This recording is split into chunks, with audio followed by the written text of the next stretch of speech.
Hello, I'm Henry Taylor, and I'll be presenting the work we've completed at the Elizabeth House redevelopment site in Waterloo, adjacent to London South Bank.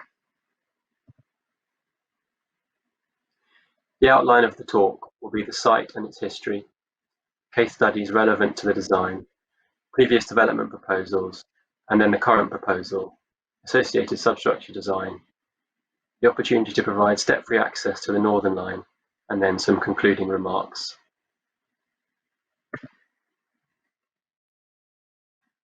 The site is located immediately to the west of Waterloo Station in the London Borough of Lambeth.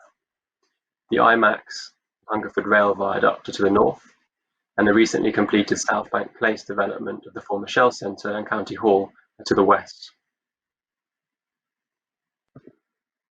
The existing building was constructed in the early 1960s and is formed of 3 blocks. A low-rise portion of 7 and 10 stories is shown left, and the 15-storey tower on the right. The proximity of the tower to the main entrance to Waterloo Station, Victory Arch, is also indicated.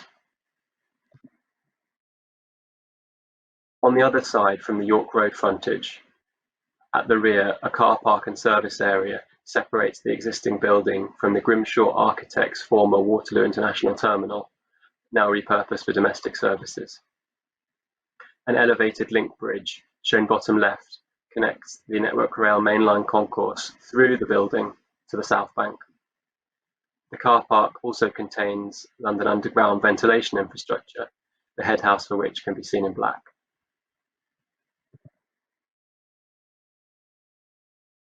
I'll now just summarise very briefly the history of the site. So from around 1746, the site was in a rural setting before the station was constructed in the late 1880s. The station was then extended before the Waterloo and City line was first constructed in 1898. Then in the early part of the 20th century, the Bakerloo line and Northern Line tunnels were constructed, ahead of then the most recent phase development of the site in 1963, when the site was cleared to construct Elizabeth House. Then in the 90s, the Waterloo International Terminal was constructed, and also some further tunnels for the Jubilee Line extension project. I'll touch on them in a bit more detail later, but an enabling phase of this project is also being carried out in around 2015 relating to the ventilation infrastructure.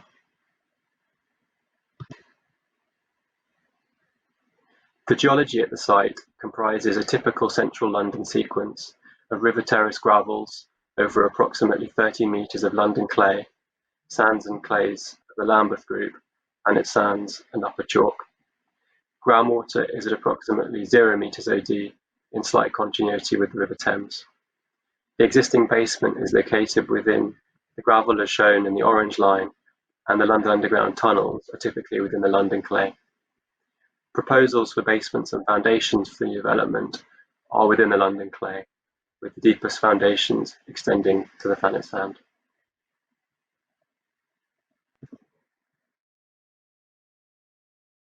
I'll now summarise the recent development of the site. The plot was originally occupied by station buildings at the north and the London Underground ticket hall for the Bakerloo and Northern lines. The site and surrounding area was extensively damaged by enemy action in 1940, and the photograph shows a crater which penetrated down to the roof of the Waterloo and City line, in fact leading to a flood of the tunnel down beneath the river. The site was cleared following the damage, and by the 1950s the railway buildings were removed in the north, with an exception of the ticket hall entrance to the London Underground station, which can be seen at the bottom of the photo within an embankment. The architect for the new development was John Poulson, infamous for a number of severe buildings across London, but also later for going to prison for bribery and corruption related to his developments.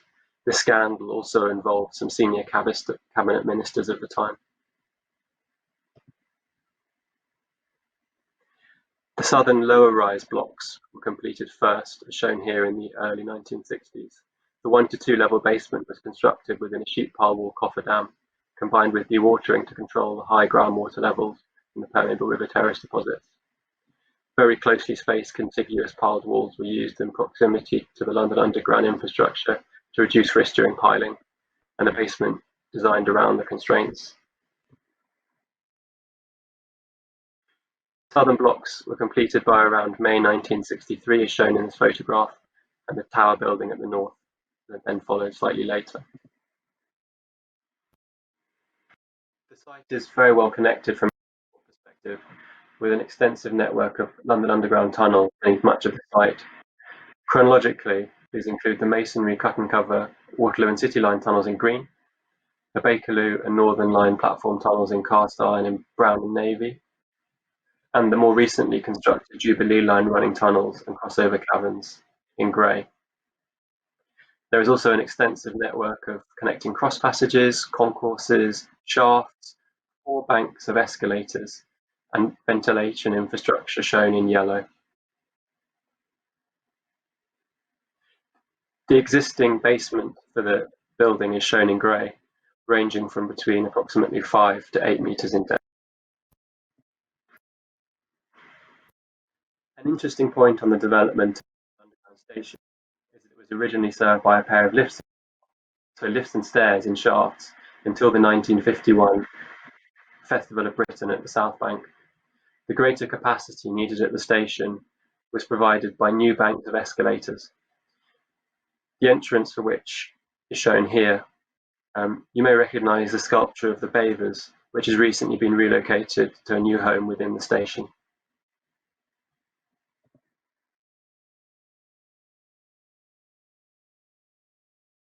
Once made redundant by the escalators, the lift and stair shafts were turned to other uses, including ventilation, and a ventilation head house was constructed in the car park of Elizabeth House. The photographs show the vent route undergoing relocation to the site boundary as a package of enabling works in around 2015. This was completed adjacent to the Elizabeth House building, as shown on the right, and the ventilation route provided by the original cast iron shaft, shown covered by a tarpaulin bottom left, remains critical to the ventilation of the Northern Line for the current 24 trains an hour demand. The extent of historical development at the site has been of interest to the geotechnical community already. A number of useful case studies are available, which have in turn been used to develop the scheme at the site. It may be hard to believe, but Elizabeth House was identified for demolition in the 1990s, and as a result used as a research site for the effective tunnelling for some of the largest Jubilee Line extension caverns, which were up to 11 metres in diameter. These new tunnels were located approximately 20 metres below the Elizabeth House building raft foundations. The building was instrumented by a team overseen by Imperial College London, and the instrumentation comprised precise levelling, photogrammetry, and borehole extensometers and inclinometers beneath the basement. The findings were compared to predictions by Dr. Jamie Standing in his Building Research to Tunnelling Volume 2, including some particularly valuable readings taken less than 2 metres above the crown of the new caverns.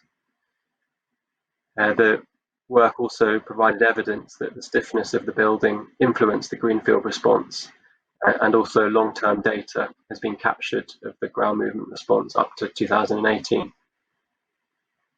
The monitoring locations in the basement remain, and it's hoped that it will be possible for Imperial College to continue this monitoring through the development of Elizabeth House to further improve our understanding of real soil structure interaction behaviour in the field. Also located across the road is the Shell Centre redevelopment as South Bank Place by Canary Wharf Group, which is also underlain by the Northern Line and Bakerloo Line running tunnels and the London Underground ticket hall and escalators. The long-term movements of the Bakerloo Line tunnels in response to the original development of the Shell Centre were recorded from 1959 to 1995, and in fact demonstrated behaviours which weren't quite in line with the aspirations of the original design engineer, at around 80 millimetres of heave of the tunnels as shown left. It could be a whole separate talk. However, new buildings were constructed across the site over the last 5 or so years, with a basement extension over the northern line to form the South Bank Place development. The new structures were supported by heavily loaded piles within the London Underground exclusion zones to the tunnels. A methodology was developed by the project team, including Arup, and sufficient confidence was gained through instrumented trials to allow the contract piling to proceed without significant impact on the tunnels, as demonstrated by monitoring during the works.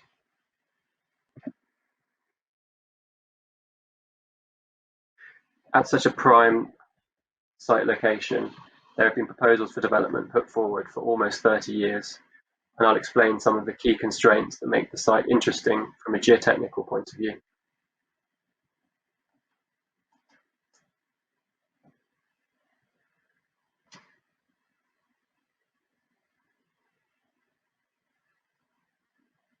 The site falls within protected views from the following London sensitive sites, including St James's Park, Parliament Square, and Somerset House, as shown in the photographs. Initially, a 1989 scheme was for a 10 to 12-storey structure, which wasn't progressed. A 2005 scheme, known as the Sale, failed as it required realignment of York Road to avoid the tunnels. The 2007 scheme, known fondly as the Three Ugly Sisters, was also unsuccessful at planning, and it was not until a scheme achieved consent for planning in 2011, led by David Chipperfield Architects, Skidmore, Owens and Merrill, a structural engineer, and Arup Geotechnics.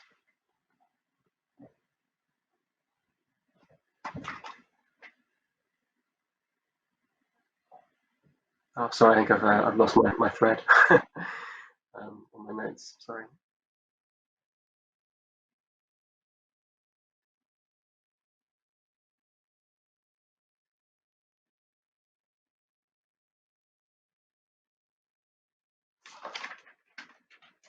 Right. Okay. Sorry. To simplify the process greatly, the constraints on development from tunnels below ground push desire for mass towards the south of the site, while the above ground constraints push the mass to the north. I can say that geotechnical simplicity did not triumph in this case, which again challenged the team to work towards the key viability drivers for development through an innovative design approach. Just coming back to the image on the title slide, this also shows the eventual massing that was adopted for the development, which steps up from the south to the north to allow the protected views from the Palace of Westminster in particular to be respected.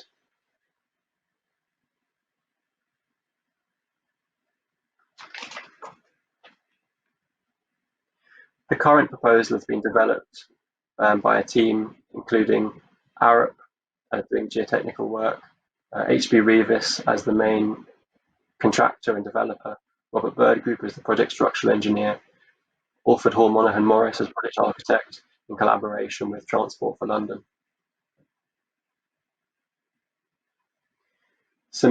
It comprises a mixed-use commercial scheme providing permeability at Network Rail concourse level via a new promenade level, which also acts to separate the retail below from main office lobbies above.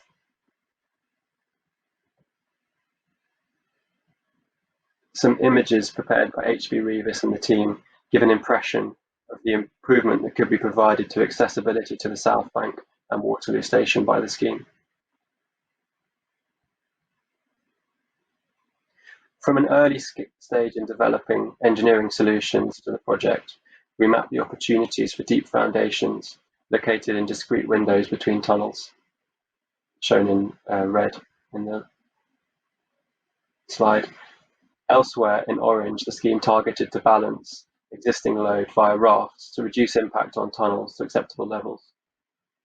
To the south, shown in green, we were relatively unconstrained, and so a piled raft solution was used more conventionally. The team explored options for basement and transfer and arrived at a solution which provided a 108 108-metre spanning arch from the north to the south of the site, essentially taking the structural loads away from the majority of the London Underground infrastructure.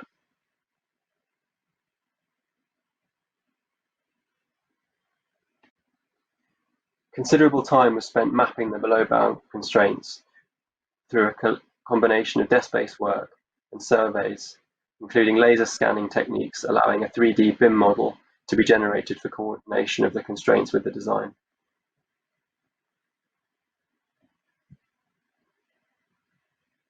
To quantify the impact on the London Underground tunnels, sophisticated finite element analyses were carried out using software LS-DYNA, as shown on the slide.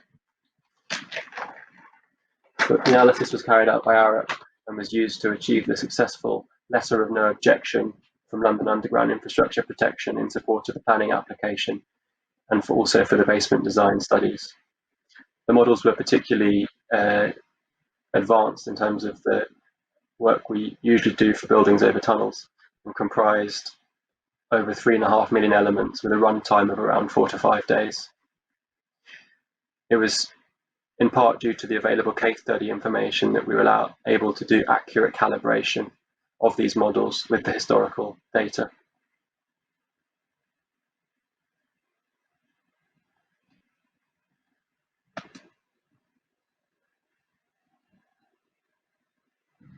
An extensive number of third-party agreements were required with London Underground, Network Rail and non-rail bodies such as Thames Water, Southern Gas Networks and TfL, together with a basement impact assessment for Lambert's planning process. The ground movement assessments and designs were combined into an integrated process by the team to develop an I&M scheme and response plan during the future works.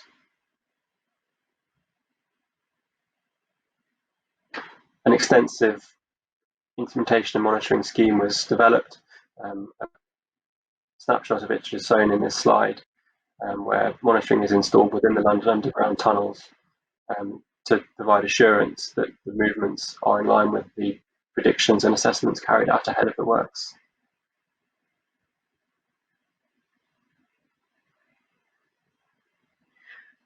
As an aside to the main scheme, a rare opportunity to realise improved access within the London Underground station was also explored. Working from the constraints plan, a location was identified within the site providing connection from the Northern Line platforms to the concourse level to be constructed from a shaft during the development work site above. The scheme is shown in 3D to the right here, providing a lift.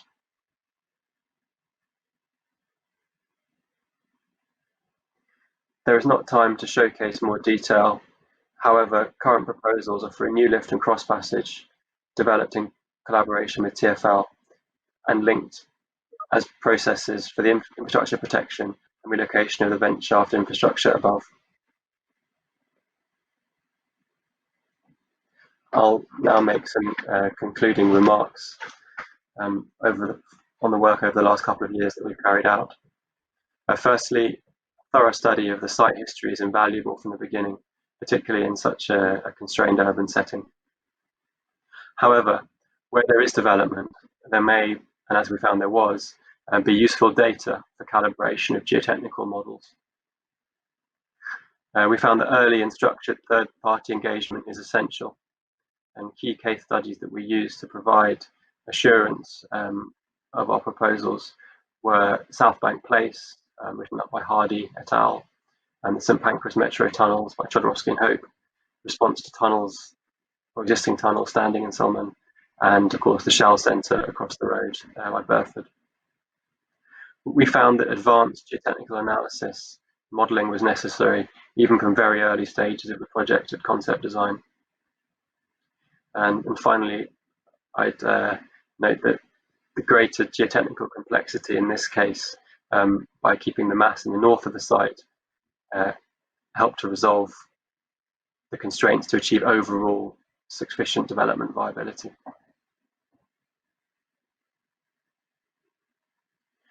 Thank you for listening, and I'd like to make just a few acknowledgements to conclude. Firstly, HV Revis as our client and main contractor, Robert Bird as the project structural engineer, AHMM as architects, and TfL's infrastructure protection team. And finally, my colleagues within the Arup project team are summarised on the slide. Thank you.